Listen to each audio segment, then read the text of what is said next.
Good morning.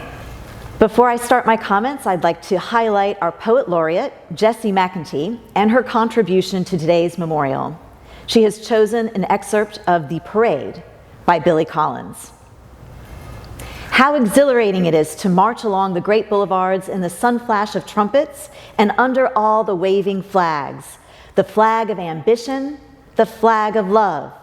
So many of us streaming along, all of humanity really, moving in perfect step, yet each lost in the room of a private dream. Thank you, Jessie, for your contribution.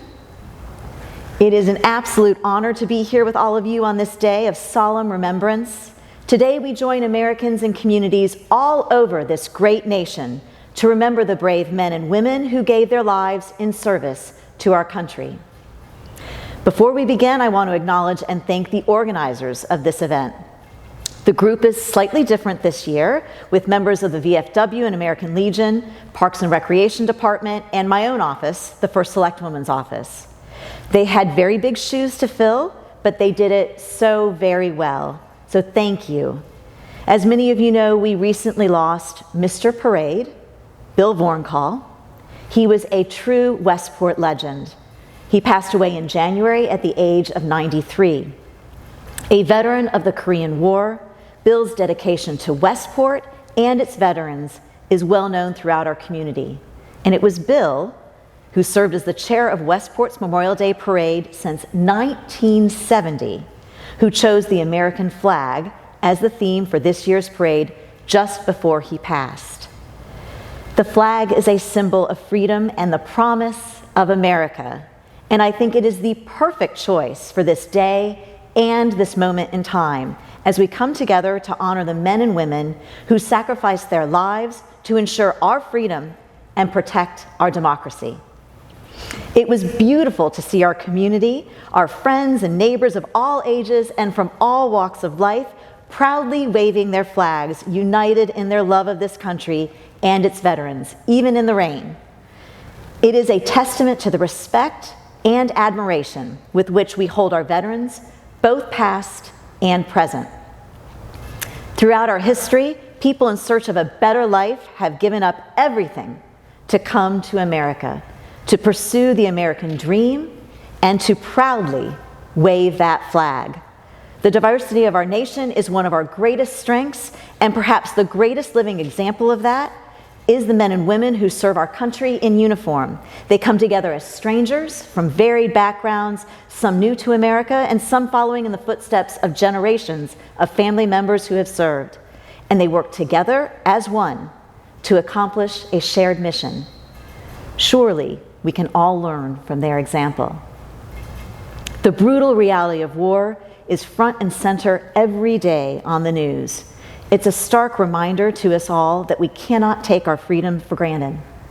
While those of us who have never served can never really understand what that means, we know that our veterans represent the best of America, the diversity of its people, and the virtues and ideals that make our country great. As the proud daughter of a veteran, supporting our veterans has always been important to me through the life-changing work of Catch a Lift and Sticks for Soldiers, and of course our own amazing VFW and American Legion right here in Westport. But it wasn't until last year that I came to understand our veterans in a new way. Last year, with the help of two brothers who grew up in Westport, Marshall and Brian Mayer, and their incredible team at Ukraine Aid International, Police Chief Fody Koskinas and I traveled to our sister city, Liman, in Ukraine, to meet those officials and citizens of that city in person and to see firsthand how our donations were being used and how we might continue to help going forward. It was on that trip that I came to understand a more visceral level what it means to be at war. Walking among a sea of rubble and destroyed buildings, told to stay on the potholed road because we couldn't be sure there weren't landmines on the side of the road, hearing the shells in the distance, and smelling the stench of burnt flesh. Those memories will always be with me. So while I have not traveled to the front lines of the Israel-Gaza war since that horrific day of October 7th, 2023, I'm sure the scenes are largely and sadly, the same. So yes, my respect for the men and women who serve our country so selfishly has only deepened. We owe a debt of gratitude to the heroes throughout our history who dedicated themselves to defending our Constitution, and we must vow to always remember those who sacrificed their lives to preserve our way of life. The world has changed, but the values of this great country remain the same because of the brave men and women in uniform who fought to preserve them. As we stand here today, we are surrounded by the memorials to the Westport residents who died in battle. We're here to pay homage to them. To the many veterans who are here with us on this Memorial Day, the families of those who served, and the American servicemen and women serving around the world today, we thank you. We are also here to honor our Grand Marshal, Charles Lamb, Jr. Charles joined the Navy in 1946 as part of the Naval Aviation College program when he was just 17. He was sent to Pensacola Naval Air Station the following year, and in 1950 he was designated by the Naval Air Training Command as a naval aviator.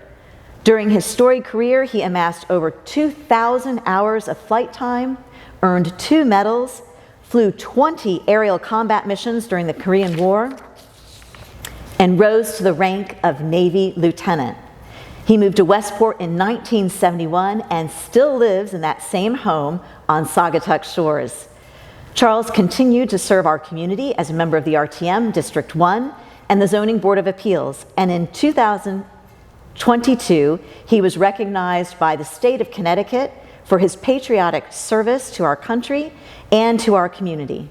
And we are so grateful you have chosen Westport as your home. Charles, you've lived an exemplary life of service to our country and to our community. Thank you for being with us today and for leading Westport's Memorial Day Parade as our Grand Marshal.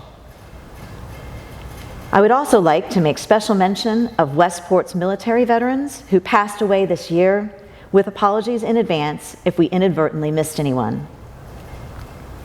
Robert Bernstein, John Calandriello, Alton Kraft, Bernard Dorogusker, Edmund Duffy Jr., Elmer Ecker, Leonard Everett Fisher, Martin Flock, Frederick Friedman, Edward Garrity, Peter Gish, Stuart Greenfield, Edward Hyde,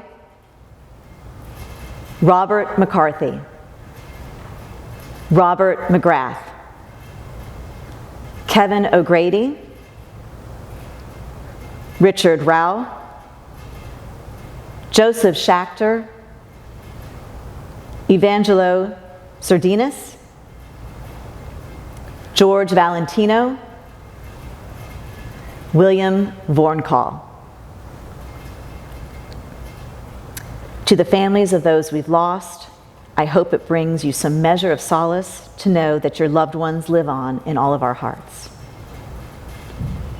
So finally, before you leave here today to spend some time with family and friends, please take a moment to reflect on the heroes who gave their lives to preserve and defend our way of life.